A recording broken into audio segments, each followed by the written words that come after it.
পরের খবরের পর কমলাসাগর বিধানসভার উত্তম ভক্ত চমুনিতে হেলে পড়া বিল্ডিংয়ের অবস্থা খতিয়ে দেখতে ছুটে যান প্রশাসনিক আধিকারিকরা।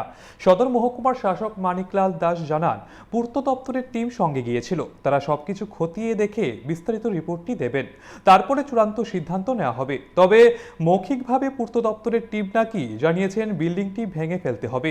এই বিল্ডিংয়ের মালিক কসবা মন্দিরের পুরোহিত শেখর চক্রবর্তী।